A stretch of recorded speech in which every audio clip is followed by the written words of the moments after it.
Hi, everyone, and thank you so much for being here or for choosing me as your background at home while you're doing other things. My name is Cristina Barber, and I'm a PhD student at Boise State. And today I'm going to talk about a Bayesian framework to link remote sensing and field data to predict natural regeneration at the landscape scale. And the first thing that I want to highlight is how hard it is to predict natural regeneration. And to do that, I want to, and to illustrate this, I want to go through an exercise with you. So imagine that you are a restoration manager and you would like to restore one of these areas using natural regeneration. And if you would like to choose to restore with natural regeneration, the right side, put a heart on the comments on the Slack. And if you would like to restore the left side, put a thumbs up on the comments on the Slack. And probably you should be very careful on this decision because natural regeneration is low cost. So if you choose wisely, you will be saving money that you can use on another side to restore. So this will be the answer. The people with a heart shape, the place naturally regenerate. So congratulations. Probably while you were doing this, you were thinking that you needed more data maybe.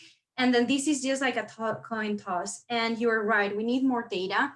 But the thing is that these two areas are just this small spot here in these 23,000 hectares. And if we actually want to meet the promises made to restore 150 million hectares, or the ones of Alianza por el Millón, we need to restore bigger areas. And that means that we need huge amount of data on large extents. And luckily, remote sensing could be the answer. And there has been already some studies looking at landscape, at natural regeneration and at remote sensing. And those ones have been using a pretty common remote sensing product that is the forest cover. And for natural regeneration, they have been using recruitment, which shows where natural regeneration is going to happen. So here we have our forest cover. That is this green area here, and these green flies are the recruitment. And what these studies found is or no relationship or a positive relationship between forest cover. So the following question is, why there is this variability between studies? What is going on here?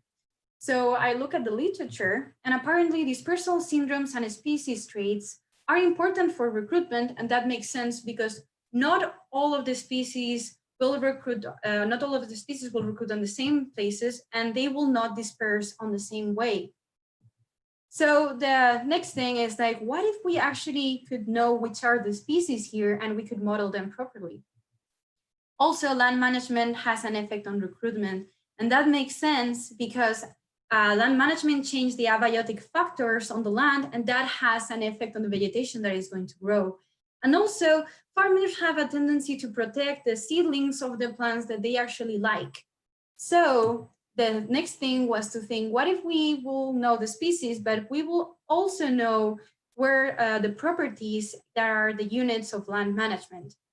Luckily, with increasing availability of high resolution remote sensing images, we are being able to get these kind of things. For example, here we have a remote sensing product created by Sarah Graves. That's the one that we use in this study.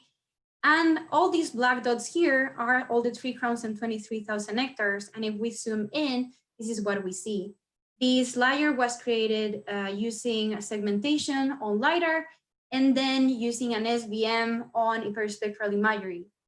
Then from this layer, we selected the species that have the lowest error and the highest accuracy of classification to avoid passing as little error as possible, to pass as little as possible error to our next model, the one that we are going to be talking about today.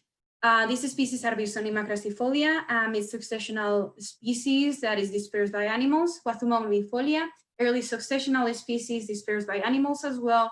Cedrela odorata, a mixed successional species dispersed by wind. Helicophyllum candicium, late successional species dispersed by wind. And Enterolobium cyclocarpum, one animal dispersed species that is early and late successional. For the property boundaries, we had the cadastral data that was provided by the Earth project. And the last part that we were missing is the recruitment data that we got from the field.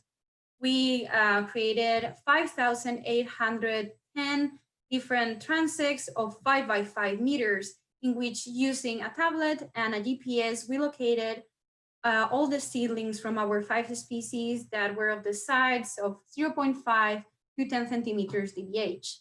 Once we have our data, we transformed our variables to put them inside of the model.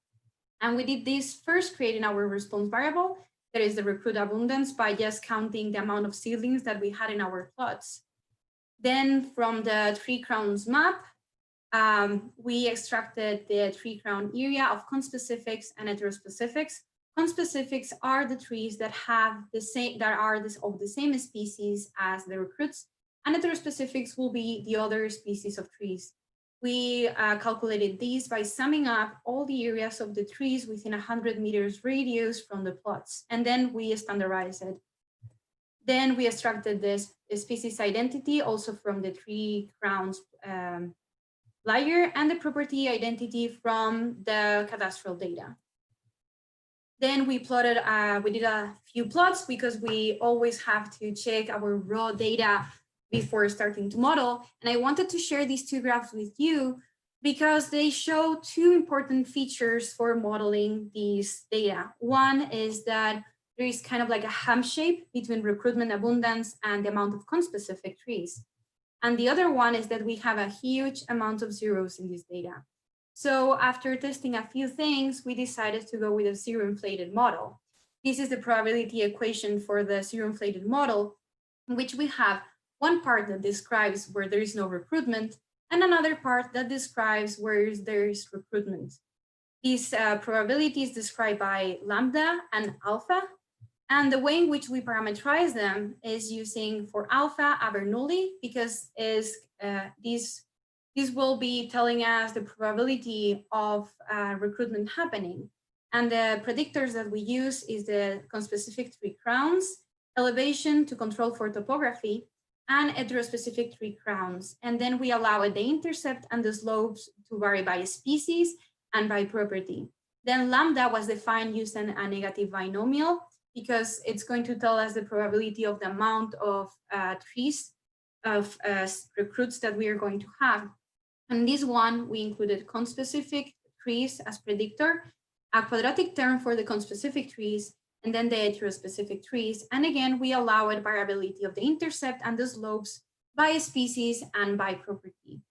We use normal and student priors for normalization purposes for our random effects. And we created, this will be the full model. From this full model, we created different combinations of these variables, and we analyzed them using BRMS that is based on a STAN. From all of those combinations, we compare all of them using the 10-fold cross-validation and the mean absolute error of those folds.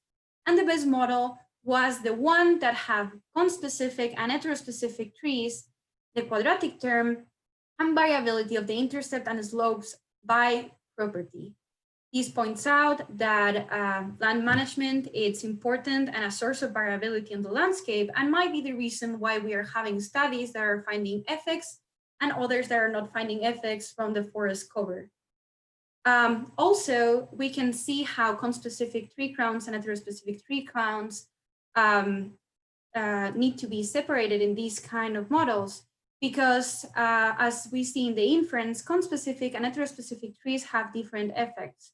Conspecific trees has a stronger effect, and we can see these in these two graphs. This is the curve for the negative binomial, and this is the curve for the binomial.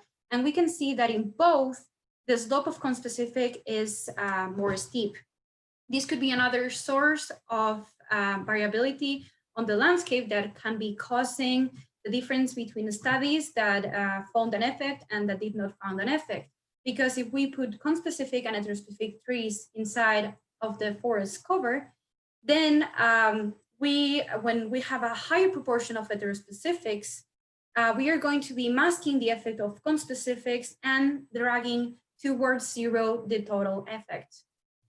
The other thing that we found out is a conspecific negative density at landscape scale. This has been found already at local scale, but it seems like it could be also pretty important for predicting natural regeneration at landscape scale. Also, we realized that some of the posterior distributions of our species kind of show some of the species dispersal syndromes and functional traits. For example, in this agricultural landscape, usually the distance of dispersals are pretty close to the parent tree. That will explain why all of our species have a positive relationship with the conspecifics. Also, it will explain why Biosanima crassifolia, an animal dispersed species that should have a positive relationship with heterospecifics, because it needs the connection of the other trees to attract dispersers, has almost no effect from heterospecifics because there's no dispersers, so that relationship is cut. The other thing is to notice is that Calicophyllum candicium is a late successional species. It grows on the forest and it has a positive relationship with heterospecific trees, which makes sense given its functional traits. This suggests that although maybe a species is not a really good predictor at landscape scale of recruitment, maybe dispersal syndromes and functional traits will be better. In conclusion, remote sensing can help us improve predictions, but we have to take into account land management variability, the differences between heterospecific and conspecific contributions, and also the conspecific negative density that is going on the landscape. Overall, we think that this approach is pretty promising for capturing ecological processes at landscape scale, but also to predict natural regeneration and therefore help restoration projects to know where natural regeneration is going to happen and make them more cost efficient. Lastly, I would like to thank all of you for being here. Thanks to my lab, to my committee and collaborators, to the Smithsonian, and to the third project for all of their support. Please make any questions.